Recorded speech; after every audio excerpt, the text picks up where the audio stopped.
Estamos parados frente a la mayor confrontación histórica que la humanidad ha experimentado alguna vez.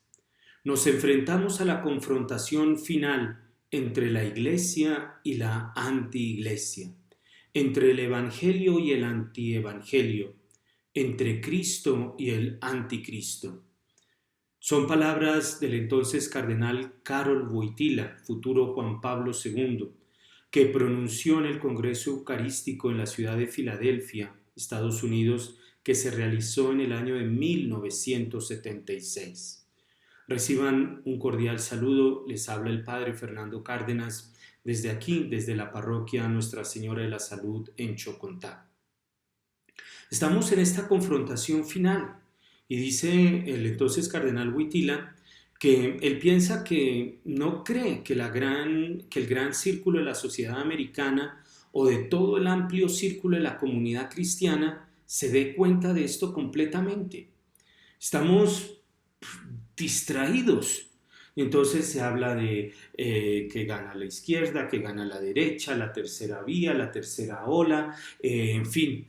Pero es que estamos en una batalla final entre Cristo y el anticristo, entre el Evangelio y el antievangelio. Y me parece a mí que cuando uno conoce a lo que nos estamos confrontando, con quién nos estamos confrontando, creo yo que pues vamos a asumir esa batalla de mejor manera que cuando no tenemos ni idea de contra quién nos enfrentamos.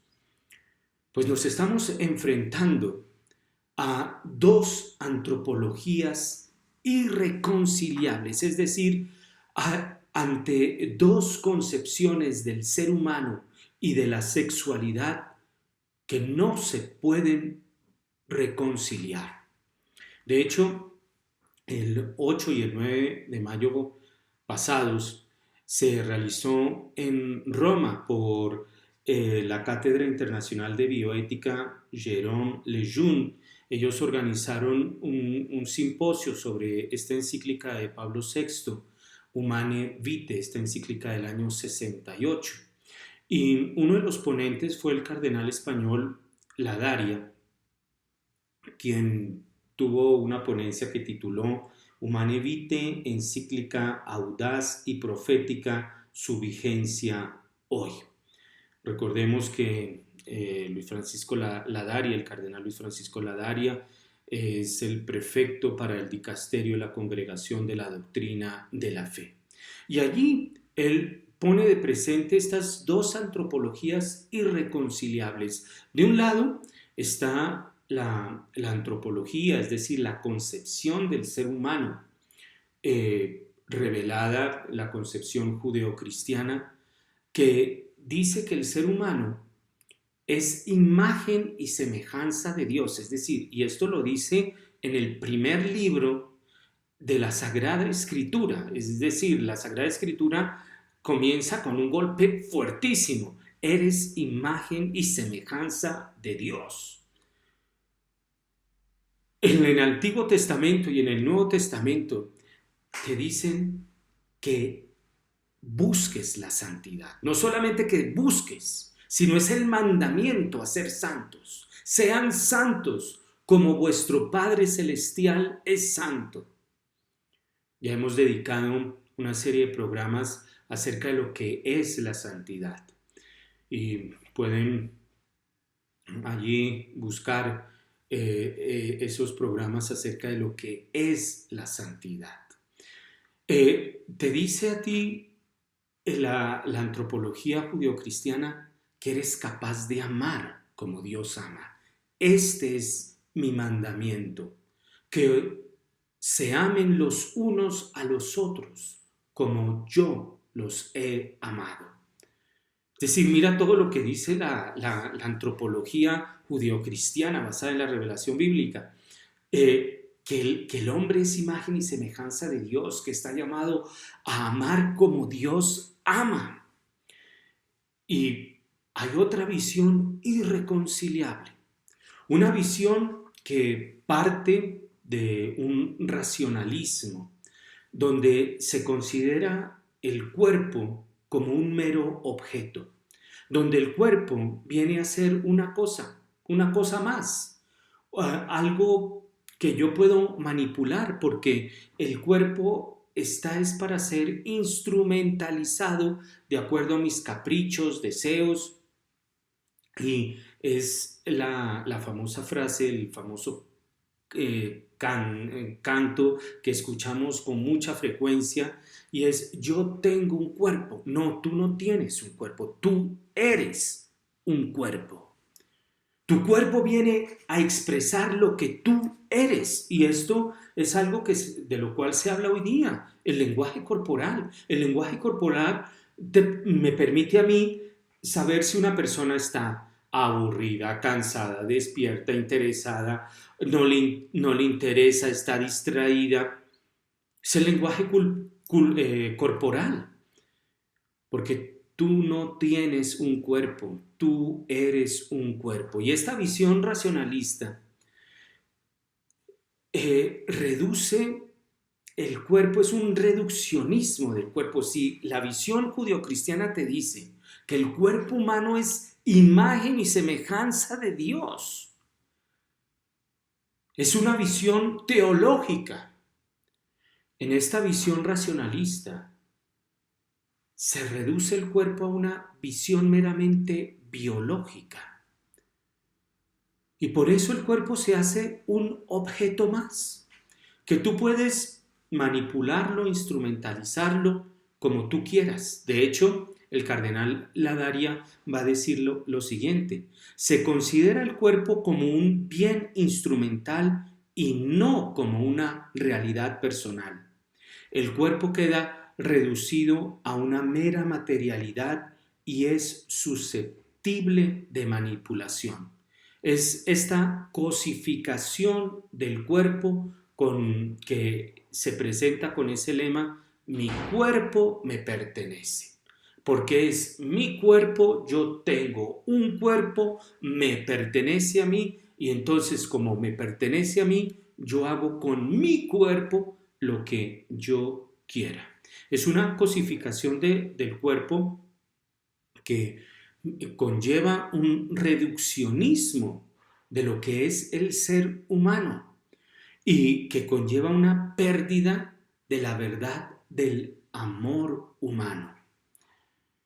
Y esto el cardenal Ladaria lo ha puesto de manifiesto, diciendo que hay una disminución de nacimientos y una multiplicación de abortos, porque se pierde el valor del amor humano. Entonces el amor ya no es fructífero, ya no es fructífero.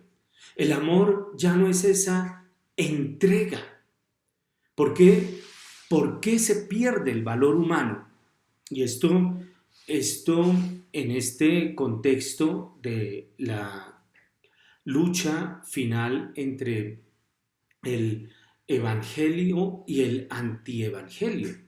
Porque tal como pone de manifiesto Juan Pablo II en su encíclica, el Evangelio de la vida, Evangelium Vitae, Juan Pablo II allí dice que el Evangelio de la vida está en el centro del mensaje de Jesús. Y que presentando el núcleo central de su misión redentora, Jesús dice: yo he venido para que tengan vida y la tengan en abundancia. Si el centro del mensaje de Jesús es este evangelio de la vida, pues el antievangelio es la antivida. Y estamos en esta confrontación final que hoy día, y esto me parece interesante, hoy día pueden surgir personas que están a favor del nacimiento, son pro nacimiento, en contra del aborto, pero eso no implica que sean pro vida. Entonces uno escucha personas que están en contra del aborto, pero que están a favor de la legalización de la droga. Uno encuentra personas que están en contra del aborto, pero que si tú quieres ser un depravado, puedes ser un depravado, con tal de que seas depravado en tu vida privada y no me vengas a molestar a mí. Entonces, si tú vienes a decir lo que quieras del cuerpo humano, lo puedes hacer siempre y cuando no me molestes a mí. Por eso Juan Pablo II, Karol Wojtyla, decía que él cree que el enorme círculo de la sociedad americana, y me parece a mí, bueno, él estaba en ese contexto del Congreso Eucarístico en Filadelfia, pero me parece a mí que el enorme círculo de la sociedad en general en el mundo no tienen ni idea de esto.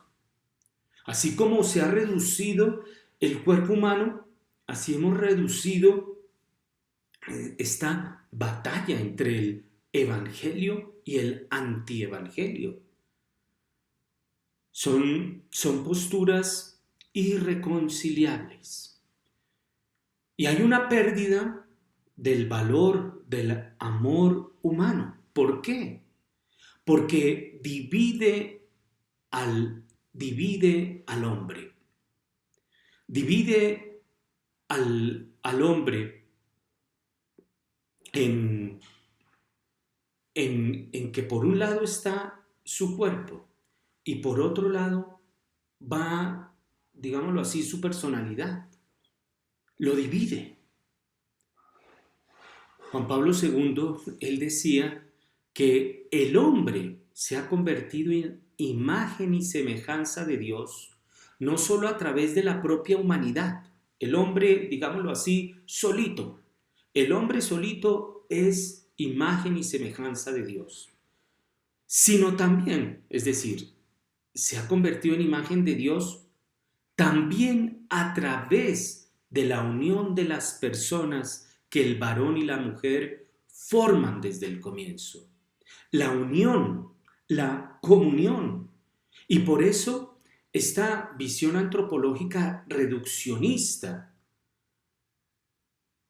pues divide al hombre. El hombre ya no es una unidad, porque dice Juan Pablo II, el sexo es imagen de Dios, porque mediante el sexo se expresa corporalmente que el ser humano no tiene la plenitud de su esencia solo en sí mismo, sino que está llamado a la comunión de personas. El hombre por sí solo no realiza totalmente esta esencia. Repito esa frase, el hombre por sí solo no realiza totalmente esta esencia de ser imagen y semejanza de Dios. Solamente la realiza existiendo con alguno y más profundamente y más completamente existiendo para alguno. Es decir, la masculinidad y la feminidad presentes en la corporalidad, en lo que es mi cuerpo. La masculinidad y la feminidad presentes en la corporalidad. Tu cuerpo te dice, eres varón, eres mujer. Expresan físicamente la apertura al otro y la comunión de personas.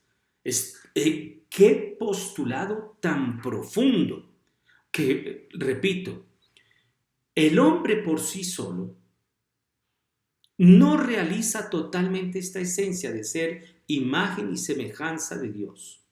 La masculinidad y la feminidad presentes en la corporalidad, es decir, el cuerpo te dice lo que tú eres, porque tú eres un cuerpo.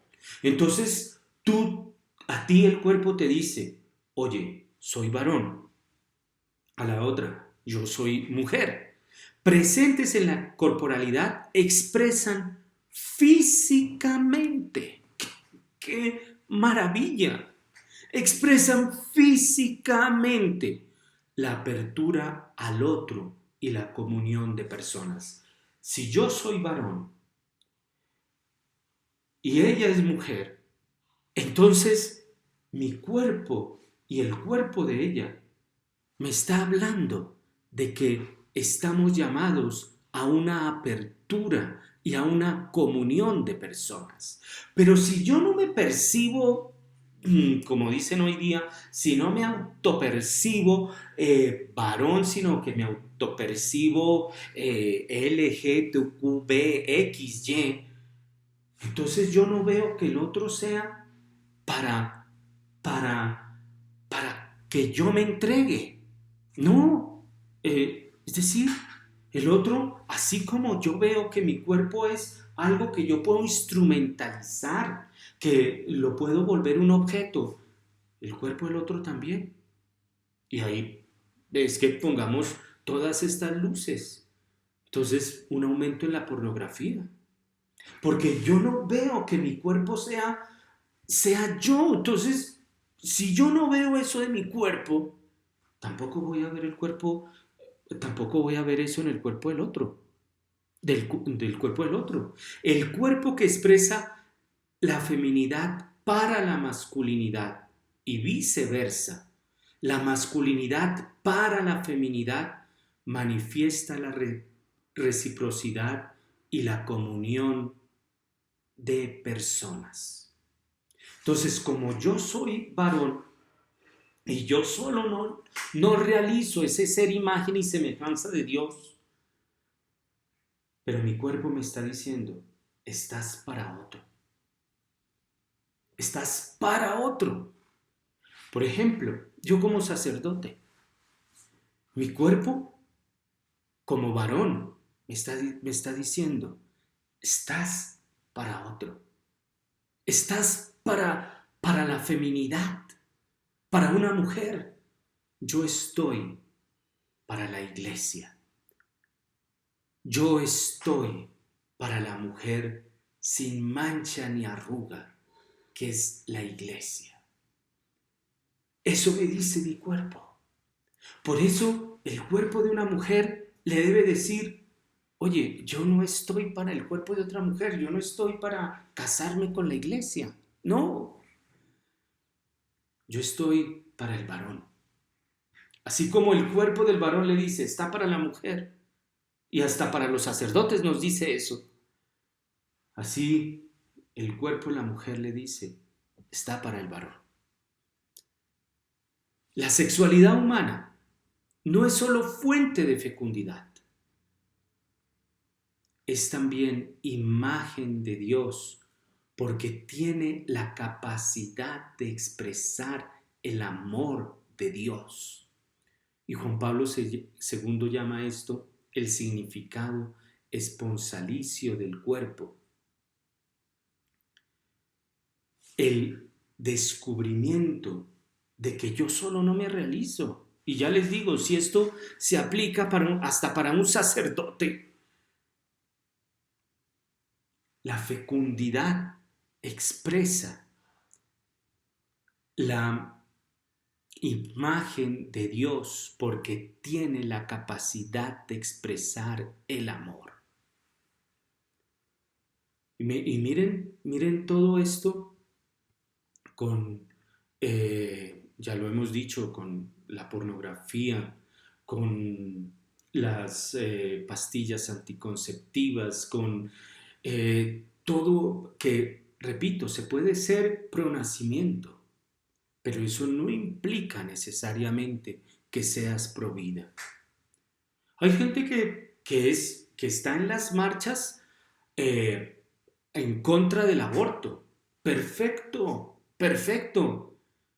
Pero en la lista del mercado está el anticonceptivo. No eres provida. Y el enemigo, que es astuto, riéndose en la cara de ti. Riéndose en la cara de ti. Porque el hombre es, y esto lo dice Benedicto XVI, el hombre llega a ser realmente lo que es en la unidad Benedicto XVI también en, una, en un simposio que se organizó sobre la Humane Vitae, y esto el 10 de mayo del 2008, en un congreso internacional sobre la Humane Vitae, él, él decía que el amor se describe dentro de un proceso global que no se detiene en la división entre cuerpo y alma. Por un lado mi cuerpo y por otro lado mi alma. Por un lado mi cuerpo y por otro lado lo que yo percibo de mi cuerpo. No lo que mi cuerpo me dice, sino lo que yo percibo de mi cuerpo. Hay una división. Y Benedicto XVI dice, el amor no se detiene en la división entre alma y cuerpo. ¿Qué? Es que lo que dice nuestra fe, lo que nos enseña la revelación, es algo maravilloso. Hace poco estaba leyendo la biografía de un mártir del primer siglo, San Justino, y él fue un buscador de la verdad.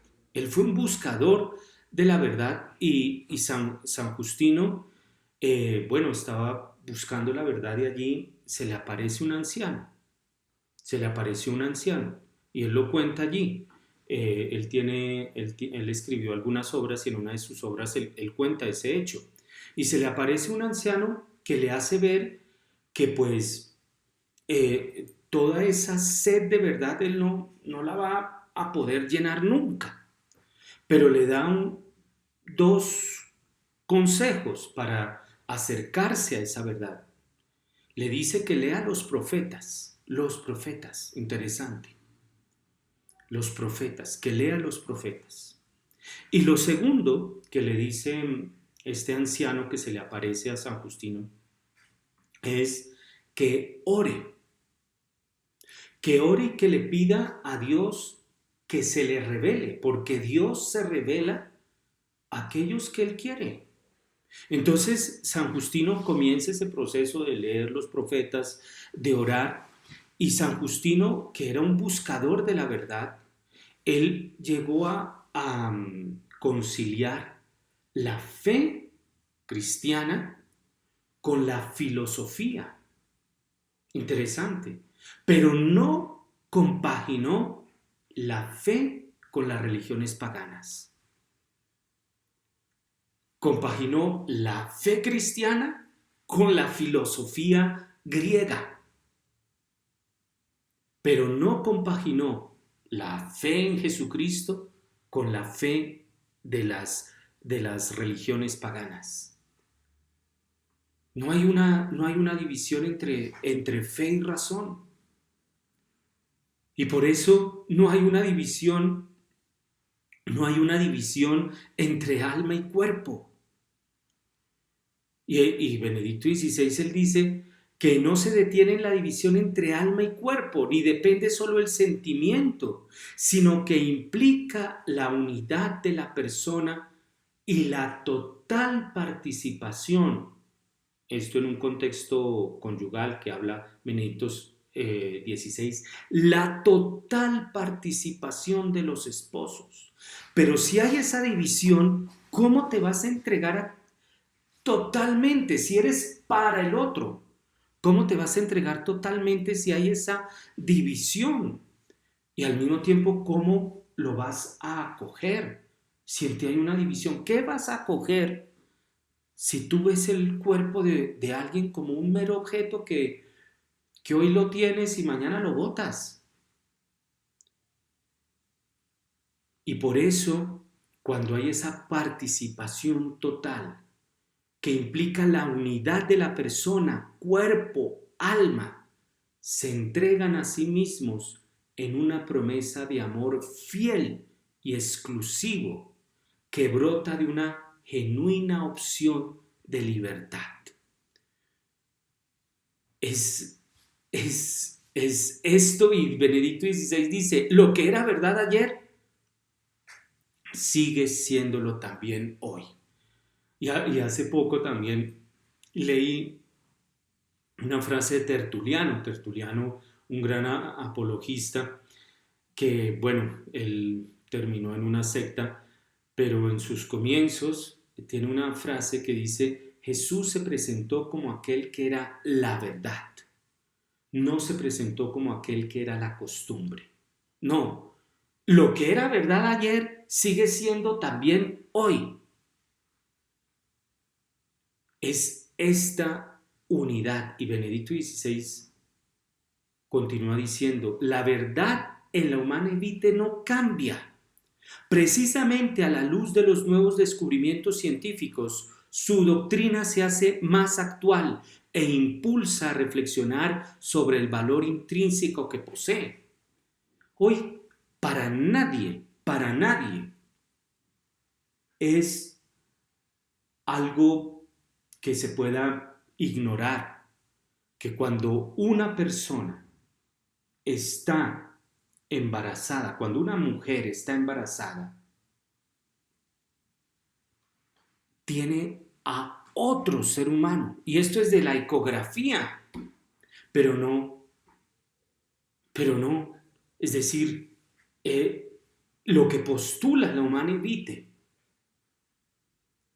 se ha reafirmado con descubrimientos científicos, porque cuando se ve o se entiende al, al cuerpo humano con esta, como un objeto, con esta visión racionalista, reduccionista del cuerpo, entonces el cuerpo humano se puede comprar, vender, y ahí está todas estas locuras de vientres de alquiler y todo eso. Es decir, por eso me parece a mí que es tan iluminador esta ponencia del cardenal Ladaria. Estamos ante dos antropologías totalmente irreconciliables. Estamos entre el Evangelio y el Evangelio de la vida. Y estamos ante el antievangelio o el antievangelio de la muerte. Estamos ante la cultura de la vida o estamos ante la cultura de la muerte. Los llamados vientres por alquiler, la fecundación in vitro, que hoy día aquellos niños que han nacido en algunos países han hecho una organización, una asociación diciendo: tenemos derecho a saber quiénes son nuestros papás. Queremos saber quiénes son nuestros progenitores. El hombre no tiene un cuerpo. El hombre es un cuerpo. Y todo lo relacionado por esta unidad, todo lo concerniente al cuerpo humano, tiene un impacto en la persona humana y en la comunión de personas. Ya leíamos a Juan Pablo II, a Benedicto XVI, porque esa comunión de personas es la que logra realizar completa y perfectamente la imagen y semejanza de Dios, que no logra, según Juan Pablo II, por esencia el hombre solo. Por eso estamos en la lucha ante Cristo y el anticristo, que es una lucha que tiene este centro, el cuerpo humano, que implica todo esto, porque el cuerpo humano es algo grandioso, el cuerpo humano es algo maravilloso. Y es que precisamente en, en Lucas capítulo 18, versículo 8, Jesús pregunta: cuando regrese el Hijo del Hombre, ¿encontrará todavía esta fe? Y es que, como mencionaba el Papa Francisco hace poco, uno puede recitarse el credo de memoria, pero en su vida diaria, en su quehacer diario, en el día a día, puede acoger el antievangelio. Y como uno escucha y veces, es que yo soy de derecha. No, no, es que se trata es de ser de Cristo o ser del anticristo. Se trata es de defender el evangelio que tiene como mensaje central la vida, y así lo dice Juan Pablo II, o defender el antievangelio. Yo participo de las luchas, de las campañas, de las caminatas en contra del aborto. Perfecto. ¿Estás en contra de la legalización de la droga? ¿Estás en contra de los anticonceptivos? ¿Estás a favor de toda vida? Es esta la lucha de la cual hay que ser conscientes. Y dice Juan Pablo II, y esto lo dijo, bueno, el entonces cardenal Karol Wojtyla, lo dijo en el año de 1976, que estamos en la etapa final. Imagínense, en 1976 no había nada de esta perversión diabólica que estamos viendo. Estamos hablando de esta lucha final en palabras de Karol Wojtyla, entre el Cristo y el anticristo, entre el evangelio y el antievangelio. En la segunda carta a los tesalonicenses, capítulo 2, segunda carta a los tesalonicenses, capítulo 2. Allí San Pablo, y lo voy a leer, San Pablo escribe lo siguiente a la comunidad de Tesalónica.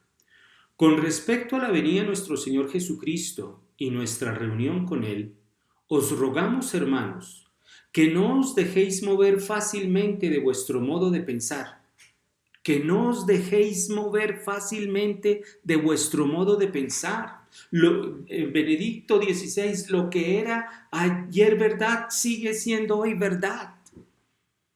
No os dejéis mover fácilmente de vuestro modo de pensar. Ni os conturbéis ni por espíritu, ni por palabra, ni por carta, como si fuera nuestra, en el sentido de que el día del Señor está cerca. Nadie os engañe en ninguna manera, porque no vendrá sin que antes venga la apostasía. Aquí, en la segunda carta a los Tesalonicenses, capítulo 2, San Pablo comienza a dar como unas señales acerca de las señales que se tienen que presentar antes de la venida de nuestro Señor Jesucristo. La primera señal dice, no vendrá sin que antes venga la apostasía. Es interesante, San Pablo pone este hecho, la apostasía. Y la apostasía, de acuerdo al catecismo de la Iglesia Católica, los numerales 2088 y 2089. Ustedes pueden allá buscarlo, Catecismo de la Iglesia Católica 2088 y 2089. Nos habla de la apostasía. En el 2088 dice que hay diversas maneras de pecar contra la fe. La apostasía es un pecado contra la fe. Y Jesús, Evangelio de San Lucas, pregunta, cuando venga el Hijo del Hombre, ¿encontrará todavía fe? La apostasía es un pecado contra la fe y hay diversos pecados contra la fe. El catecismo los enumera. Está, por ejemplo, la duda voluntaria, la duda involuntaria, la incredulidad, la herejía, el cisma, y está la apostasía. Que la apostasía, y esto lo dice el numeral 2089, es el rechazo total de la fe cristiana. La apostasía es el rechazo total de la fe cristiana. Se diferencia, por ejemplo, de la herejía, porque la herejía es la negación pertinaz de una verdad que ha de creerse con fe. Es de una verdad, pero la apostasía es rechazar todo, rechazar todo. Se diferencia del cisma, porque el cisma es un rechazo a la sujeción que se debe al Papa y a la comunión que debe haber con los miembros de la iglesia. Ese es el cisma.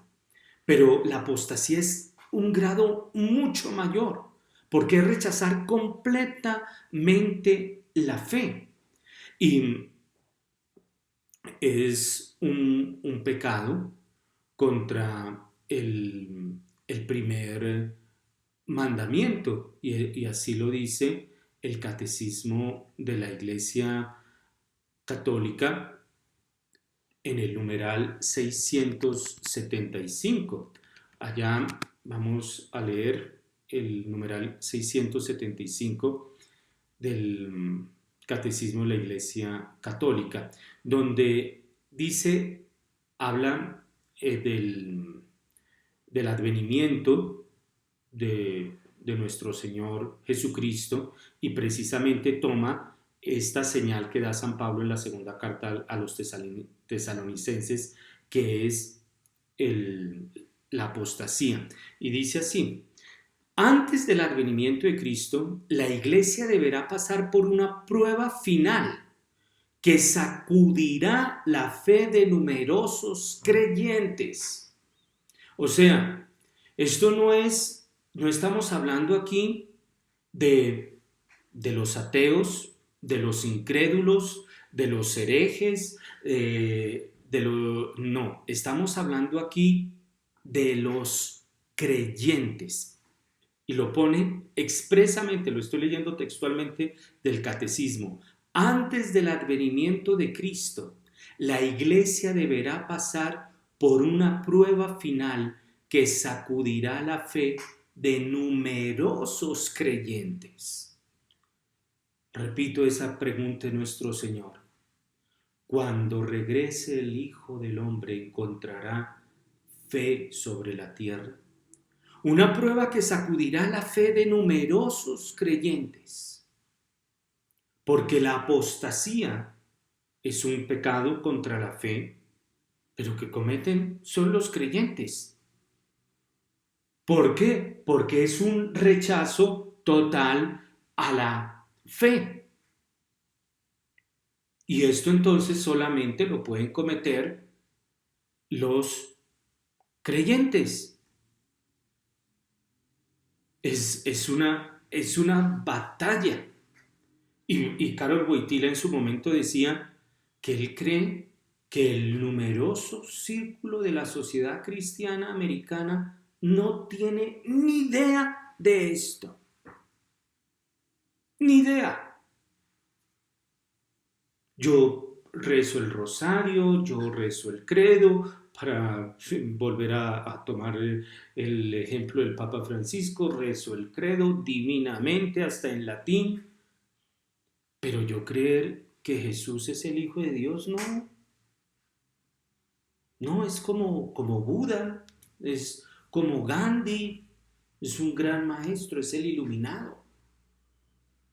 Yo creer que tengo que confesarme ante un sacerdote, tampoco. Antes del advenimiento de Cristo, la iglesia deberá pasar por una prueba final que sacudirá la fe de numerosos creyentes. Hay un libro de C.S. Lewis que se llama el Gran Divorcio. El Gran Divorcio. También tiene otro título, pero ahora no recuerdo bien. El Gran Divorcio, creo que está en PDF. Y es un paseo que los condenados hacen al cielo. Y allí, bueno, relata cómo es el infierno, cómo van al paseo, y eso parece Transmilenio aquí en Bogotá, el paseo que hacen los condenados al cielo. Y llegan allá y es interesante porque en el infierno hay un sacerdote. Bueno, C.S. Lewis no era católico, entonces hay un ministro.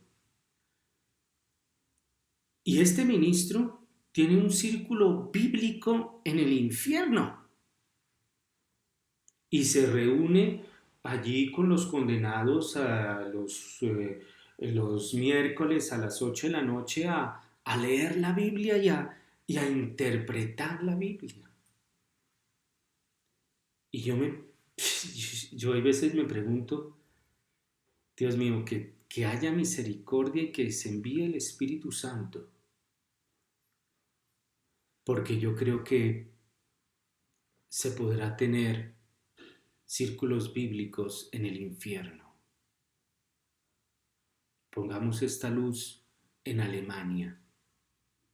Pongamos esta luz sobre sacerdotes como el sacerdote James Martin. Que Dios tenga misericordia y es muy serio porque es un sacerdote, un ministro de Dios y que Dios lo ilumine. Sacudirá la fe de numerosos creyentes. ¡Wow! Es fuerte. No dice sacudirá la fe de algunos de los... No, sacudirá la fe de numerosos creyentes. Catecismo de la Iglesia Católica. Numeral 675. Es algo muy fuerte. Y de hecho, miren cómo todo se relaciona con todo. Porque es la lucha entre el evangelio y el antievangelio. Todo se relaciona con todo. Todo se relaciona con todo. O estás a favor de esta visión del hombre, de esta dignidad del hombre, o estás en contra. Son dos antropologías irreconciliables. No se puede tomar la tercera vía. No, es que no existe la tercera vía. No existe. O estás conmigo, dice nuestro Señor, o estás conmigo, o estás contra mí. Es, es, es increíble. Es increíble que se piense que hay una tercera vía. No, no hay terceras vías. O estás con el Evangelio, comprometido con el Evangelio, queriendo seguirlo con toda fidelidad, o estás siguiendo el antievangelio. O estás siguiendo a Cristo y lo consideras a Él, la segunda persona de la Santísima Trinidad, el Hijo de Dios, encarnado de María Virgen, nuestro Redentor, nuestro Salvador, Señor de la historia, Rey de Reyes, o estás siguiendo el anticristo. Es una lucha, y Juan Pablo II dice, es la lucha final. Y digo que todo se relaciona con todo porque esto tiene relación con el mensaje de Fátima.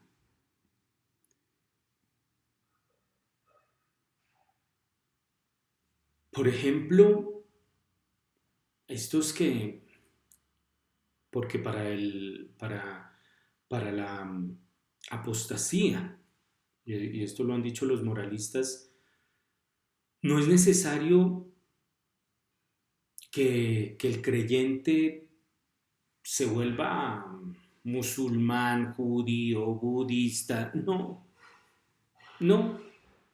sino que simplemente abandonó su fe. Y comenzó entonces a ser masón. ateo. El Papa Pío X, en su primera encíclica del 4 de octubre de 1903, él declara lo siguiente: sentimos una especie de terror al considerar las condiciones fatales de la humanidad en este momento. 1903. No había drag queens, no había colectivo LGTBQPZ, no había los gritos de tengo un cuerpo y mi cuerpo puedo hacer lo que quiera, no había los drag queens enseñando en bibliotecas en los Estados Unidos y en otro país, no había esta depravación sobre los niños, sobre las familias. 1903, y Pío X decía, sentimos una especie de terror al considerar las condiciones fatales de la humanidad en este momento. Podemos ignorar la enfermedad tan profunda y grave que está inficionando en este momento mucho más que en el pasado la sociedad humana, que empeorando día a día y royendo hasta la médula la lleva a su ruina. Esta enfermedad, y continúa San Pío X, esta enfermedad es con respecto a Dios. El abandono y la apostasía. Y nada sin duda conduce más seguramente a la ruina, según esta palabra del profeta. He aquí los que se apartan de ti perecerán. Salmo 72, versículo 17. La enfermedad del abandono de Dios, que ha sido tratado en diversas ponencias, seminarios, donde se habla hoy día de un ateísmo práctico. Un ateísmo práctico. Gente bautizada que no va a misa, no va a misa. Tiene tiempo para pasear el perro, para dormir hasta las 4 de la tarde, para ver el partido de no sé quién contra sí sé cuándo, pero para Dios no, no. Dios entiende, Dios entiende. Lo que Dios entiende es que necesitas mucha conversión. Dios entiende la enfermedad del abandono de Dios y la apostasía. Y esto hoy día, por eso es necesario hablar de estos errores, hablar de esta lucha, de esta batalla. Y dice San Pío X, hay un gran número de laicos católicos y, lo que es aún más lamentable, de sacerdotes que bajo el color del amor de la Iglesia, absolutamente carentes de la filosofía y la teología seria, impregnados por el contrario hasta la médula de un veneno de error extraído de los adversarios de la fe católica, se presentan desafiando toda modestia como renovadores de la Iglesia. Wow. ¿Qué diría San Pío X hoy día con el sínodo alemán? Impregnados hasta la médula de un veneno de error extraído de los adversarios de la fe. San Pío X. Y continúa, este grupo de laicos y sacerdotes atacan todo lo que es más sagrado en la obra de Jesucristo, sin respetar a su propia persona, a la que humillan por una temeridad sacrílega, reduciéndola a simple y pura humanidad. No es el Hijo de Dios, no. No, no, no, no. Ahora Dios son las encuestas. Dios es la mayoría, y la mayoría manipulada. Por eso este abandono de la fe. un abandono de la fe, que Nuestra Señora en Fátima nos pidió rezar el rosario todos los días, usar el escapulario, hacer sacrificios, reparar las ofensas contra el Inmaculado Corazón, convertir nuestras propias vidas a Cristo y en unión con el Papa y con todos los obispos del mundo. Y Nuestra Señora pedía la conversión de Rusia. Estamos en esta batalla final entre el Evangelio y el anti-Evangelio. Vamos a seguir hablando si Dios lo permite, de las siguientes señales que San Pablo da en la carta a los tesalonicenses con este contexto de la batalla final entre el Evangelio de la vida y el antievangelio. Que Dios los bendiga.